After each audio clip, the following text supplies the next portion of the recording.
मेरे प्रिय छात्रों, 7वीं कक्षा के विद्यार्थियों, जैसे कि पिछले पाठ में आपने पढ़ा है वायु।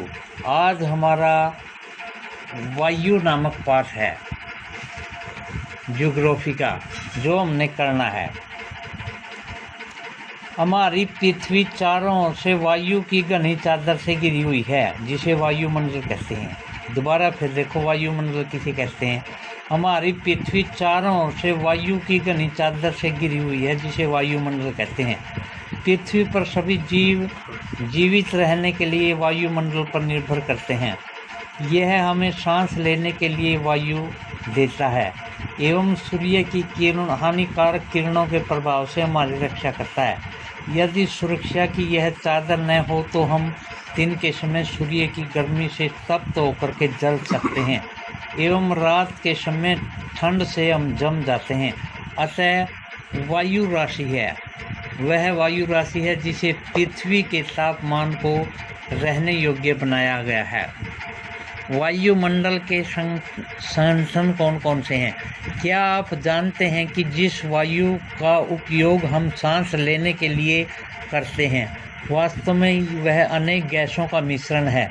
जैसे नाइट्रोजन तथा ऑक्सीजन ऐसी दो गैसें हैं जिनसे वायुमंडल का बड़ा भाग बना हुआ है। Carbon dioxide, helium, ozone, argon एवं हाइड्रोजन कम मात्रा में पाई जाती हैं। इन गैसों के अलावा धूल के कण, छोटे छोटे कण भी हवा में मौजूद होते हैं। चित्र 4.1 में वृत्त रेखा दिया गया है, वृत्त रेखा दी गई है, जिसमें वायु के विभिन्न संगठनों के प्रतिशत दिखाए गए हैं। Oxygen 21%, nitrogen 78%, carbon dioxide 0.03%, argon 0.93%, अन्य सभी गैसें 0.04% ये दिखाए गए हैं। नाइट्रोजन वायु में सर्वाधिक पाई जाने वाली गैस है। जब हम सांस लेते हैं, नाइट्रोजन 78% है हमारे वायुमंडल में।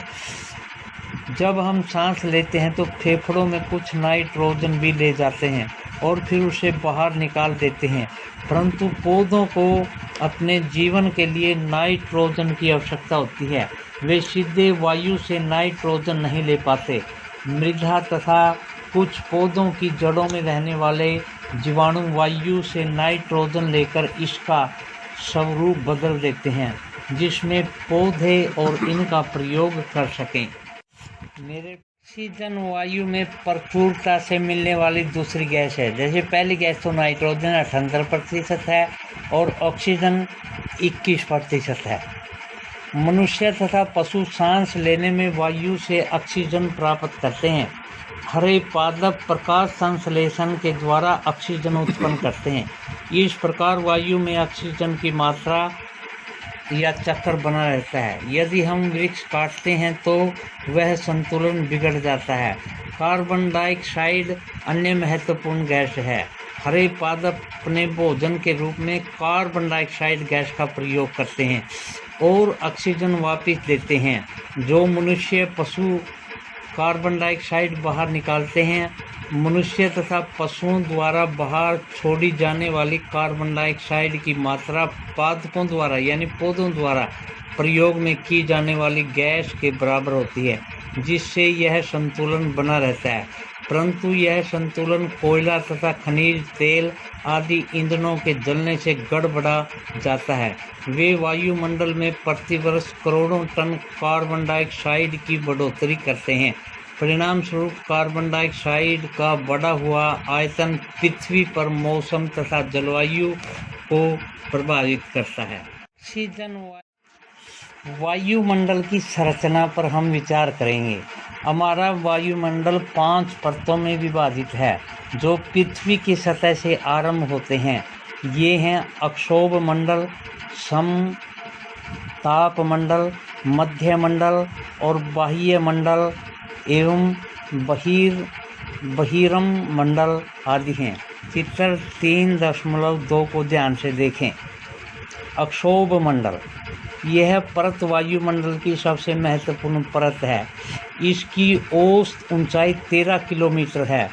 हम इसी मंडल में मौजूद वायु में सांस लेते हैं। मौसम की लगभग सभी घटनाएं जैसे वर्षा, कोहरा एवं ओलावर्षण इसी परत के अंदर होते हैं। समताप मंडल। अक्षोभ मंडल के ऊपर का भाग समताप मंडल है। यह लगभग 50 किलोमीटर की ऊंचाई तक फैला हुआ है। यह परत बादलों एवं मौसम संबंधी घटनाओं से लगभग मुक्त होती है।